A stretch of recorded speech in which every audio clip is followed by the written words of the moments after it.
네. 빨리 와야 돼. 네.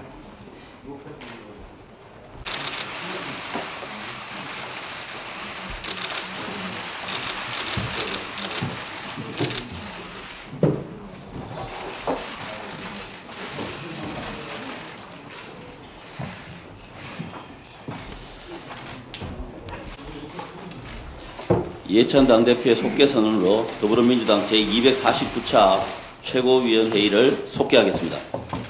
예, 249차 최고위원회를 속개하겠습니다. 이해찬 당대표의 발언이 있겠습니다.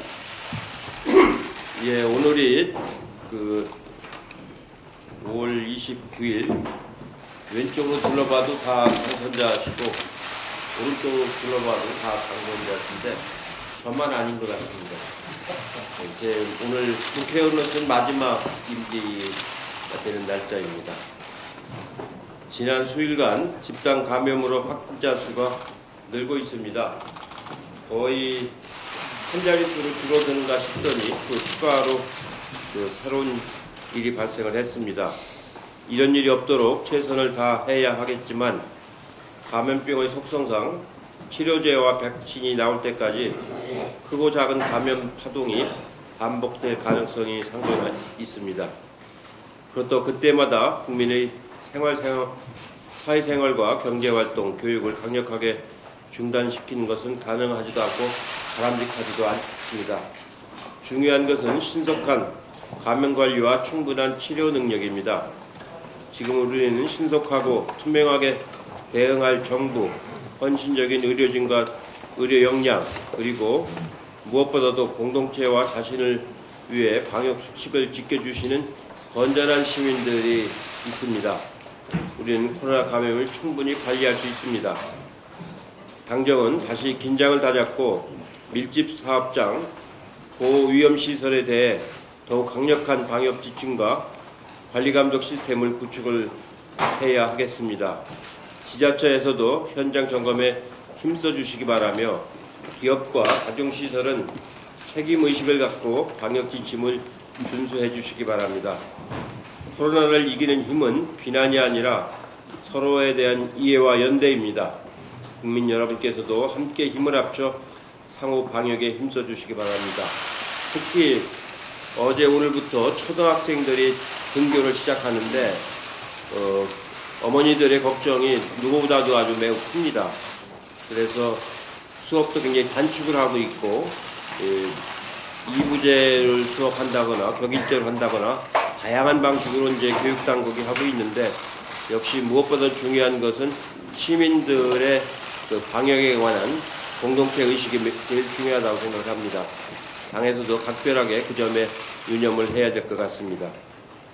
긴급재난지원금이 어제까지 97%의 가구에 지급됐습니다.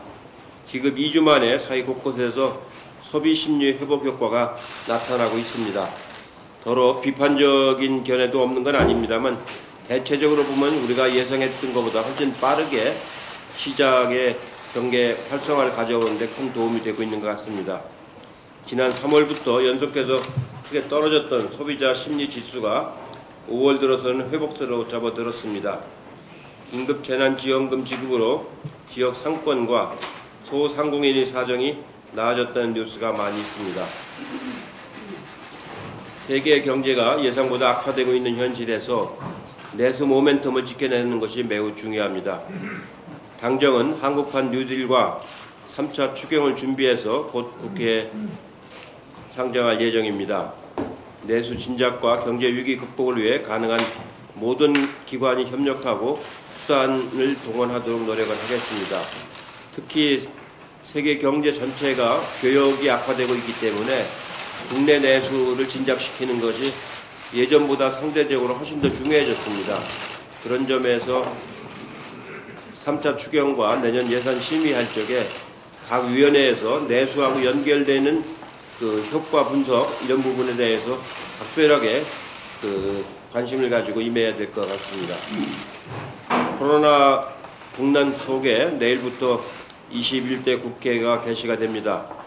21대 국회는 코로나 국난 극복과 포스트 코로나 대비라는 시급한 과제를 안고 시작을 합니다. 지각국회, 늦장 개원이 허용돼선 결코 안 되겠습니다. 국회법에 따른 정식 개원으로 일하는 국회라는 것이 이제 아주 입에 뵐 정도로 이제 모든 의원들한테 각인이 되어야 하겠습니다. 일하는 국회의 시동을 걸어야 합니다. 5일까지 의장당 선출을 마치고 8일까지 상임위원장 선출을 마쳐야 비로 추경을 바로 처리할 수가 있고 코로나 국난 극복을 시작할 수가 있습니다.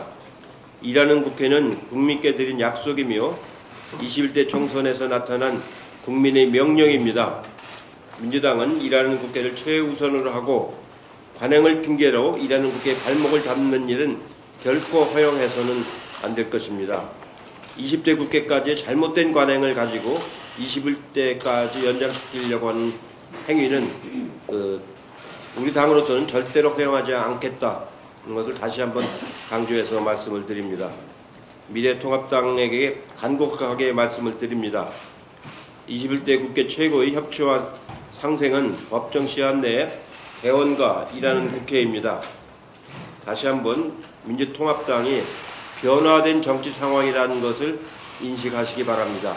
요즘에도 여기 언론이라든가 나와서 발언하시는 것 보면은 아직도 20대 국회의 미몽에서 벗어나지 못한 분들이 많이 계신데 그렇게 하시지 말고 새로운 국회는 정말로 변화된 국회입니다. 그리고 여러 가지 상황상 굉장히 엄정한 국회입니다. 그런 상황에 맞게끔 일하는 국회를 함께 해주시길 다시 한번 간곡하게 호소를 드립니다. 이상입니다. 김태년 원내대표의 발언이 있겠습니다. 어제 대통령과 여야 원내대표 회동이 있었습니다. 허심탄회한 대화로 서로의 간극을 좁히는 아주 의미 있는 자리였습니다. 야당은 국정 운영의 동반자입니다. 형식에 구애받지 말고 자주 만나자는 대통령의 말씀처럼 앞으로 여야정이 더 자주 만날 수 있기를 희망합니다. 국회에서도 상생과 협력의 정치를 실현하기 위해 야당과 더욱 적극적으로 소통하겠습니다. 내일부터 21대 국회 임기가 시작됩니다. 국회법에 정해진 대로 국회의 문을 열어야 합니다. 국회법은 임기 시작 후 7일째 되는 날에 첫 본회의를 열고 국회의장단을 선출하도록 규정되어 있습니다. 상임위원장은 첫 본회의 이후 3일 이내에 선출해야 합니다. 국회법에 정해진 대로 6월 5일에 국회의장단을 뽑고 6월 8일까지 상임위원장도 뽑아야 합니다. 21대 국회는 시작부터 과거의 잘못된 관행과는 단절해야 합니다. 국회법을 지키는 새로운 전통을 만들어야 합니다. 반드시 만들어야 합니다. 미래통합당은 당선인 워크숍에서 과거와의 결별을 선언했습니다. 김종인 비대위원장 역시 연일 파격적 변화를 강조하고 있습니다. 미래통합당의 변화는 새로운 국회를 만드는 것으로 이어져야 합니다. 국민께서 원하는 변화는 일하는 국회, 법을 지키는 국회입니다. 국회를 정시에 개원하는 것보다 더 확실한 변화는 없습니다. 정시 개원으로 새로운 국회를 시작할 수 있도록 미래통합당의 협조를 바랍니다.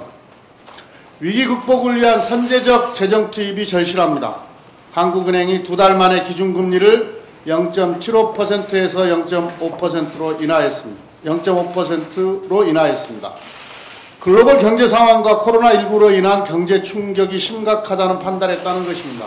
한국은행은 올해 우리나라 경제 성장률을 마이너스 0.2%로 전망했습니다. 역성장을 전망한 것은 2009년 이후 11년 만입니다. 우리 기업들을 살리고 일자리를 지켜낼 과감한 재정 투입이 시급합니다. 지금의 위기는 98년 IMF나 2008년 글로벌 금융위기와는 다릅니다.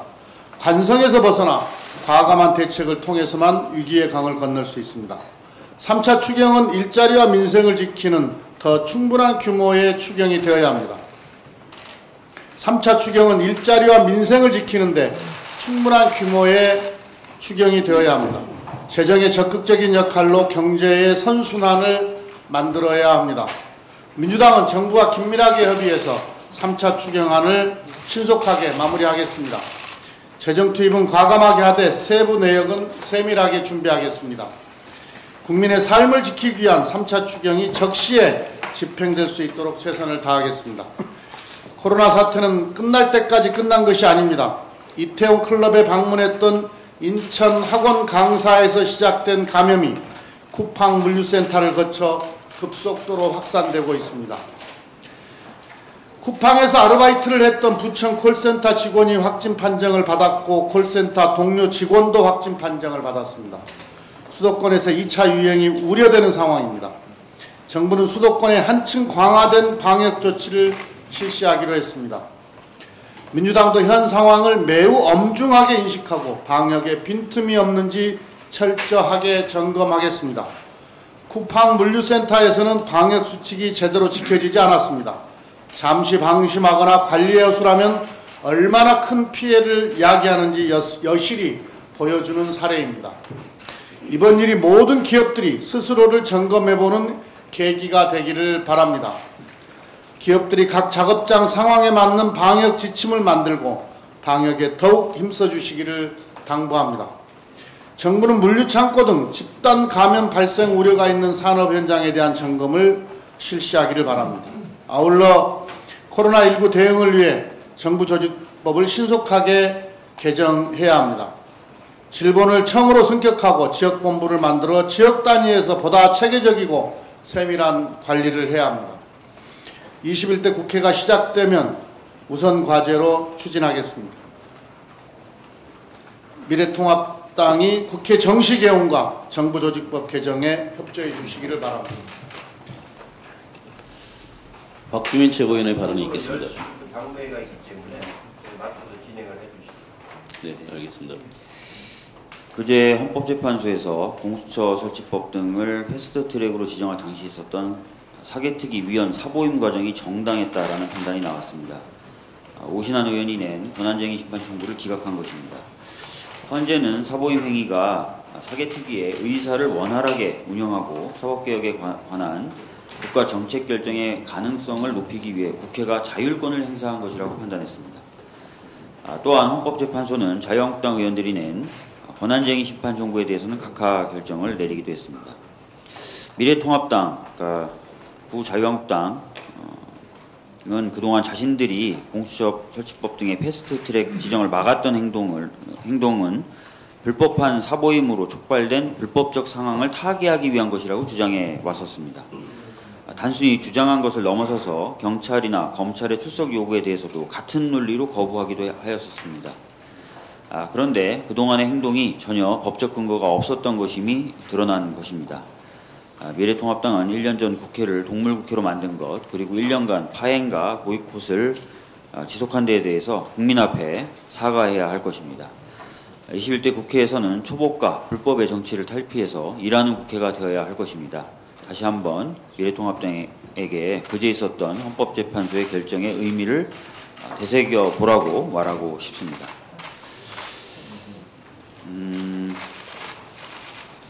올해 2월이었습니다. 윤석열 검찰총장이 검사 전입식에서 수사는 재판의 준비다. 조소재판에서 벗어나서 공판 중심주의에 맞춰야 한다고 밝힌 바가 있었습니다. 조소재판이라고 하는 것은 피고인에 대한 형사 공판이 수사기관이 작성한 조서에 근거해서 이루어지는 재판을 말합니다. 이에 반해서 공판 중심주의라는 것은 법정에서의 다툼을 근거로 해서 이루어지는 재판을 말합니다. 우리나라가 검찰 조서에 증거력을 높게 부여하기 시작한 이유는 일제강점기의 판사들이 우리나라 말, 즉 조선말을 알지 못하는 일본인이었기 때문이었습니다. 정작 일본은 최고재판소격인 대심원에서 1982년에 현행범이 아닌 피의자에 대한 조서는 증거 능력이 없다라는 판결을 한 바 있습니다. 한명숙 전 총리에 대한 정치자금법 위반 사건에서 유죄의 주요 증거는 한만호의 검찰 조서였습니다. 그리고 한만호가 검찰에서 출정받은 횟수, 피고인에 대한 유죄 취지의 진술을 시작한 경위, 한만호가 법정에서 선서하고 한 증언의 내용 등 내용 및 보강 증거로 지적된 기타 증인들의 증언이 일관되지 않은 점 등은 좀 철저하게 따져지지 않은 부분이 있습니다. 이 부분은 대법원 판결에 반대 의견이 지적하기도 했습니다. 올해 2월 국회는 비록 4년 내에 실행한다는 단서를 두었지만 검찰 조서의 증거 능력을 제한하는 개정 형사소송법을 통과시켰습니다. 공판 중심주의를 실현하기 위한 것이었습니다. 최근 법원행정처는 수사권 개혁 후속 추진단 회의에서 별도의 유예 기간을 둘 필요가 없다는 입장을 전했다고 합니다. 4년을 기다릴 필요 없이 신속하게 검찰 조서의 증거 능력을 제한하자는 것이었습니다. 그런데 대검은 충분한 준비 기간이 필요하다고 버티고 있다고 합니다. 더 이상 우리 형사법정이 전근대적인 일제의 잔재에 매몰되어 있어서는 안 될 것입니다. 공판 중심주의로 재판이 진행될 때 가장 큰 부담을 지게 될 법원이 검찰 조서의 증거 능력을 제한해서 공판 중심주의로 가자고 통 크게 나선 마당에 대검도 이에 적극 협조해서 개정된 형사소송법의 취지에 맞게 공판 중심주의 취지를 살릴 수 있도록 해야 할 것입니다. 이상입니다. 박광원 최고위원의 발언이 있겠습니다. 네, 김태년 원내대표께서 말씀하셨습니다. 어제 문재인 대통령과 여야 원내대표의 회동은 국난 극복을 위해서 일하는 국회가 절실하다는 공감대를 확인한 매우 뜻깊은 자리였다고 생각합니다. 그리고 국민들께도 매우 긍정적인 메시지를 보냈다고 생각합니다. 문제는 실천입니다. 미래통합당이 국회 개원 날짜를 지키는 것, 이것이 그 실천의 출발이 될 것이라고 생각합니다. 지금은 경제 전시 상황입니다. 국민과 정부, 기업이 고통을 나누면서 모든 역량을 총동원하고 있는 때 미래통합당이 합당하지 않은 이유로 개원 날짜를 미루려 한다면 국민들 결코 동의하지 않을 겁니다. 주호영 원내대표는 2008년 한나라당 원내 수석 부대표를 맡았을 때입니다. 그때 2008년 총선에서 한나라당이 153석을 했던 때인데요. 이렇게 얘기를 했습니다. 미국 민주당이 한 석 많아서 모든 상임위원장을 다 가지고 갔다. 우리 국회도 과거에는 한 석이라도 많으면 그런 방식이었다. 그런데 1987년 과반 정당이 나오지 않은 바람에 의석 비율로 상임위원장을 배분하는 그런 관행이 생겼는데 다시 복귀하지 못하고 있다. 이렇게 말씀을 하신 것을 분명히 또렷하게 기억하고 계실 것이라고 생각합니다. 어쨌든 이번 총선에서 국민들은 안정적 과반 의석을 더불어민주당에게 주셨습니다. 그것은 누차 말씀드린 것처럼 야당과 대화와 타협을 통해서 국회를 운영하되 여의치 않을 때는 당당하게 국민들이 준 의석을 갖고 다수결의 원칙을 지키면서 국회 운영을 정상화하라 하는 것이 국민들의 명령입니다. 미래통합당이 이런 결과를 만들어 주신 국민들의 뜻을 정확하게 이해할 필요가 있고 원구성 협상에 상식적으로 임해야 한다. 이것이 국민들의 뜻이라는 점을 거듭해서 밝혀드립니다. 경제 전시 상황에서 3차 추경의 생명은 시간입니다. 5월 소비자 동향을 살펴보면 정부의 긴급 재난지원금과 같은 부양정책과 사회안전망 강화 정책이 국민 경제에 긍정적으로 작용했다는 것을 확인할 수 있습니다. 5월 들어 대부분의 소득계층에서 생활 형편 전망, 가계 수입 전망, 소비 지출 전망이 반등했습니다. 특히 월소득 100만 원 미만 취약계층에서 모든 전망 지수가 크게 올랐고 400만 원 미만의 중산층에서도 효과가 나타난 것으로 보입니다. 중요한 건 역시 신속한 재정 집행이 취약계층에게 데스밸리를 건널 수 있는 최소한의 안전망을 제공한다는 것입니다. 따라서 과감한 3차 추경안을 신속하게 통과시키는 것, 이것이 국회의 책무가 될 것입니다. 국회 개원 날짜를 지키지 못해서 추경이 늦어진다면 고통받는 취약계층들은 데스밸리를 건너지 못하는 정말로 심각한 상황이 발생할 수도 있습니다. 미래통합당이 꼭 인식해야 될 부분입니다. 이상입니다. 서른 최고위원의 발언이 있겠습니다. 오늘 20대 국회가 종료되고 내일이면 21대 국회 임기가 시작됩니다. 코로나19 경제위기 극복을 위한 협치가 무엇보다 중요한 시점입니다. 어제 1년 반 만에 문재인 대통령과 양당 원내대표가 하는 자리에서 협치에 대한 공감대가 마련된 만큼 21대 국회는 국민께 희망을 드릴 수 있는 국회가 될 수 있도록 여야 모두 최선을 다하길 기대합니다. 코로나19 수도권 확산 상황에 대해서 말씀드리겠습니다. 생활 방역에서 가장 중요한 수칙이 아프면 3, 4일 쉬면서 경과를 지켜보는 것입니다. 그러나 근본 물류센터 확진 양상을 보면 대다수 계약직과 일용직들은 아파도 쉬기 어렵고 열악한 업무 환경에서 일하다 방역에 구멍이 생긴 것을 확인할 수 있습니다.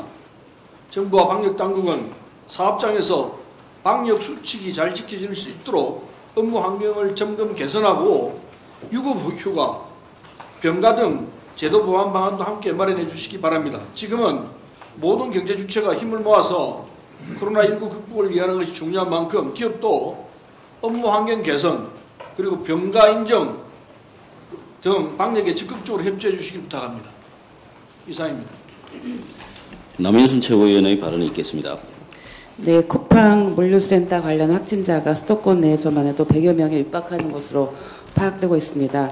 우려했던 류집 공간 내 집단 감염이 커지고 있고 특히 많은 사람들이 다닥다닥 붙어서 빠르게 업무를 진행해야 하는 물류센터에서 일하는 노동자들은 기본적인 방역 지침조차 지킬 수 없는 열악한 환경이 드러나고 있어서 안타깝습니다.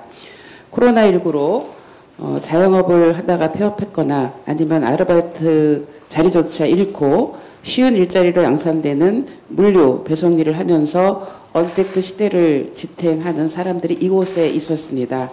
3교대로 24시간 가동되는 물류센터는 코로나19로 가장 바쁜 사업장 중 하나가 되었는데 역설적이게도 그곳에서 투잡, 아르바이트를 하고 있는 노동자들은 코로나19 위협에 가장 크게 노출되고 있었던 것입니다.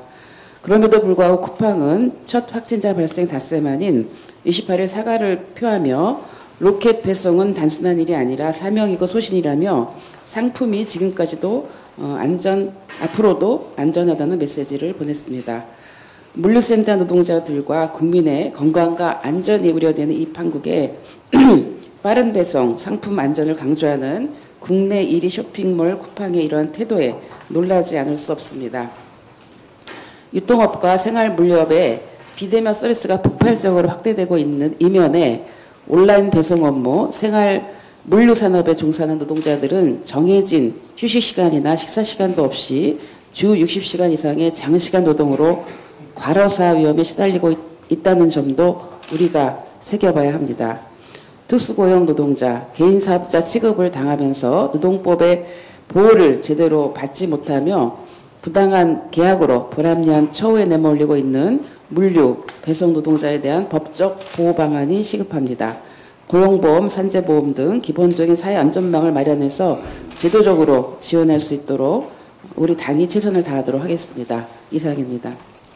네, 이영석 최고위원의 발언이 있겠습니다. 예, 최근에 미래통합당이 이명박 박근혜 전 대통령 사면을 다시 또 공론화하고 있습니다.